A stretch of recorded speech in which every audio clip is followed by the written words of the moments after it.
ഈ പരിപാടി കേവല വിനോദത്തിനായി മാത്രം നിർമ്മിക്കപ്പെട്ടതാണ്. ഈ കഥയിൽ ചിത്രീകരിച്ചിരിക്കുന്ന കഥാപാത്രങ്ങൾ, അവരുടെ പേരുകൾ, സ്ഥലങ്ങൾ, സംഭവങ്ങൾ മുതലായവയെല്ലാം സാങ്കല്പികം മാത്രം ആയതിനാൽ ജീവിച്ചിരിക്കുന്നവരോ മരിച്ചവരോ ആയ യാതൊന്നുമായി ഇവയ്ക്ക് യാതൊരു വിധ ബന്ധവുമില്ല. ഏതെങ്കിലും തരത്തിലുള്ള സാമ്യം തോന്നുന്നുണ്ടെങ്കിൽ അത് തികച്ചും യാദൃശ്ചികം മാത്രം.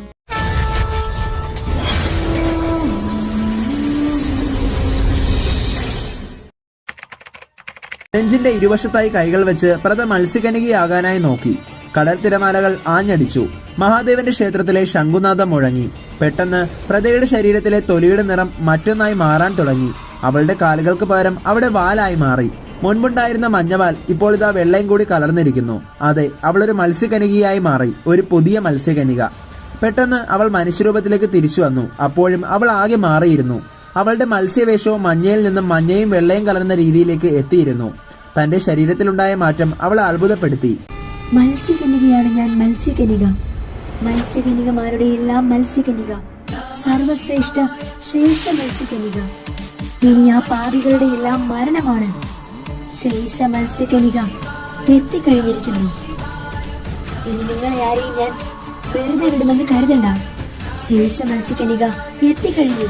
സബോധത്തിലേക്ക് തിരിച്ചു വന്ന പ്രത മേഘയ്ക്കരികിലേക്ക് പോയി. അമ്മേ, എനിക്കെന്താ ഈ സംഭവിച്ചത്? ഞാൻ എന്തൊക്കെയാ ഇപ്പൊ പറഞ്ഞത്? എന്റെ നിറവും രൂപവും എല്ലാം മാറിപ്പോയിരിക്കുന്നു. എന്താ ഇത്? മേഘ ഒന്ന് പുഞ്ചിരിച്ചു. മോളെ, സമാധാനിക്ക്. നീ ഇപ്പോൾ വീണ്ടും ഒരു മത്സ്യകന്യകയായിരിക്കുകയാണ്. വെറും മത്സ്യകന്യകയല്ല, ശേഷ മത്സ്യകന്യക. ഏറ്റവും ഉയർന്ന സ്ഥാനം വഹിക്കുന്നവളാണ് ശേഷ മത്സ്യകന്യക. നിനക്കിപ്പോൾ സംഭവിച്ചിരിക്കുന്നത് വലിയൊരു മാറ്റമാണ്. നീ ഇനി മുതൽ ശേഷ മത്സ്യകന്യകയാണ്, ചിറകുകളുടെ ശക്തിയുള്ള ശേഷ മത്സ്യകന്യക. ഇനി നിനക്ക് നിന്റെ പ്രതികാരം നടപ്പിലാക്കാം. പോയി പ്രതികാരം ചെയ്യേ. ഇത്രയും പറഞ്ഞ് മേഘ പ്രതയുടെ ചെവിയിൽ രഹസ്യമോതി. 1 മാസം കഴിഞ്ഞു. ഇതേസമയം ഗുജറാൾ ഹൗസിന്റെ അവസ്ഥയും ആകെ മാറിയിരുന്നു. മെഹക്കുമായുള്ള ഋഷിയുടെ അന്നത്തെ ആ താലികെട്ടിന്റെ ബലത്തിൽ ഗുജറാൾ ഹൗസ് അടക്കി ഭരിച്ച് മെഹക്ക് ഇന്നും അവിടെ കഴിയുന്നുണ്ട്. ഇന്ന് എല്ലാവരുടെയും കണ്ണിൽ മെഹക്കാണ് ഋഷഭ് ഗുജറാളിന്റെ ഭാര്യ. മെഹക് ഋഷഭ് ഗുജറാൾ. കൊല്ലങ്ങൾ 4 കഴിഞ്ഞെങ്കിലും ഋഷിയുടെ മനസ്സിനെ മാത്രം കീഴടക്കാൻ മെഹക്കിന് കഴിഞ്ഞില്ല. പുറമേ കാണുന്നവർക്ക് മുന്നിൽ ഋഷിയും മെഹക്കും ഭാര്യയും ഭർത്താവുമാണെങ്കിൽ അവർ തമ്മിൽ യാതൊരുവിധ ബന്ധവുമില്ല എന്നുള്ളതാണ് വാസ്തവം. ഋഷിയുമായി ഒരു തവണയെങ്കിലും ഒത്തുചേരണം, അതാണ് മെഹക്കിന്റെ ആഗ്രഹം. അതിനുവേണ്ടി കഴിഞ്ഞ 4 വർഷമായി അവൾ കഠിനമായി പരിശ്രമിക്കുന്നുണ്ടെങ്കിലും അത് നടക്കുന്നില്ല. ഋഷിയുടെ മനസ്സിൽ പ്രതയെ ഓർത്ത് നന്നേ വിഷമമുണ്ട്. പക്ഷേ അത് പുറമേ കാട്ടാതെ നടക്കുകയാണ് പുള്ളിയും. പ്രതയുടെ ഒരു വലിയ ഫോട്ടോയിൽ മാലയിട്ട് ഹാളിലെ ചുമരിൽ തൂക്കിയിട്ടുണ്ട്. 1 മാസത്തിന് മുന്നേ പ്രത മരിച്ചുവെന്ന് തന്നെയാണ് പോലീസ് സ്റ്റേഷനിൽ നിന്നും എല്ലാവർക്കും ലഭിച്ച വിവരം. പ്രത മരിച്ചുവെന്ന് ഗുജറാൾ ഹൗസിലെ എല്ലാവരും കരുതുന്നുമുണ്ട്. ഇന്നത്തെ ദിവസത്തിന് മറ്റൊരു പ്രത്യേകത കൂടിയുണ്ട്. ഋഷിയുടെയും മെഹക്കിന്റെയും 5ാം വിവാഹ വാർഷികം. പാർട്ടിയൊക്കെ കെങ്കേമമായി നടക്കുകയാണ്. അങ്ങനെ ഇരിക്കെയാണ് ഋഷി മെഹക്കിനോട് അക്കാര്യം പറയുന്നത്. ദീപിക, കുറച്ച് സമയത്തിനകം നമ്മുടെ പുതിയ ബിസിനസ് ഇൻവെസ്റ്ററും കുടുംബവും വെഡിങ് ആനിവേഴ്സറി പാർട്ടിയിൽ വരും. അദ്ദേഹത്തിന്റെ ഭാര്യയും ഉണ്ടാകും. ഋഷി മെഹക്കിനോട് ഇക്കാര്യം പറഞ്ഞ് അരമണിക്കൂർ കഴിഞ്ഞതും ഗുജറാൾ ഹൗസിന് മുന്നിൽ ഒരു കാർ വന്നിറങ്ങി. കാറിന്റെ ഹോണടി ശബ്ദം കേട്ടതും ഋഷി പുറത്തേക്ക് ഇറങ്ങി. കാറിൽ നിന്നും ഇറങ്ങിയ ആൾ മഹി ആയിരുന്നു. പിൻസീറ്റിൽ നിന്നും മേഘയും ഇറങ്ങി. ഋഷി അവരോടായി പറഞ്ഞു, വരൂ സാർ, വരൂ മാഡം. അപ്പോഴാണ് മൂന്നാമതായി ആ കാറിന്റെ പിൻസീറ്റിൽ നിന്നും ഒരാൾ കൂടി പുറത്തേക്ക് ഇറങ്ങിയത്. പ്രതയായിരുന്നു അത്. പ്രതയുടെ മുഖം പക്ഷേ ഋഷി ശ്രദ്ധിച്ചിരുന്നില്ല. വരൂ, അകത്തേക്ക് പോകാം എന്ന് പറഞ്ഞ് ഋഷി അവരെ മൂവരെയും അകത്തേക്ക് ക്ഷണിച്ചു. മഹിയും മേഘയും പ്രതയും വീടിനകത്തേക്ക് നടന്നു. ദീപിക, നീ ഇവരെ അകത്തേക്ക് ക്ഷണിച്ചെടുത്ത്. ഞാൻ കിച്ചൺ വരെ ഒന്ന് പോയി വരാം. ഞാൻ തന്നെ നേരിട്ട് പോയാലേ എല്ലാം ശരിയാവുള്ളൂ. ഇവർക്ക് ഞാൻ തന്നെ ജ്യൂസ് കൊടുക്കണം. അത്രയ്ക്കും വലിയ ഇമ്പോർട്ടൻ്റ് ആയിട്ടുള്ള മീറ്റിംഗ് ആണ് ഇവരുമായി നടക്കാൻ പോകുന്നത്.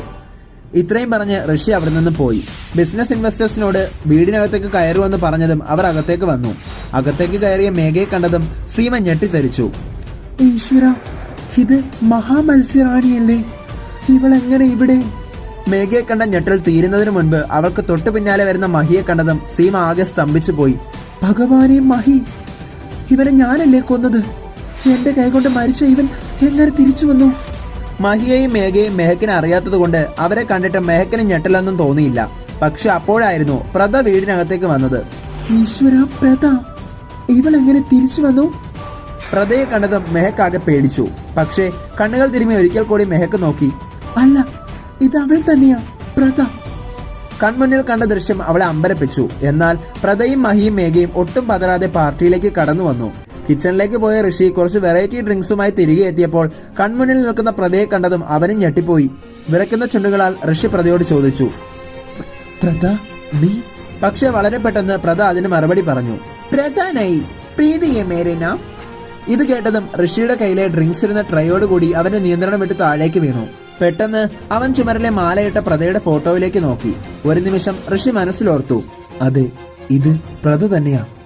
മരിച്ചുപോയ പ്രത എങ്ങനെയാ ഇവിടെ? 100,000 ചോദ്യങ്ങൾ ഋഷിയുടെ മനസ്സിനെ വേട്ടയാടി. പക്ഷേ ഋഷി അന്നേരം ഒന്നും വേണ്ടിയില്ല.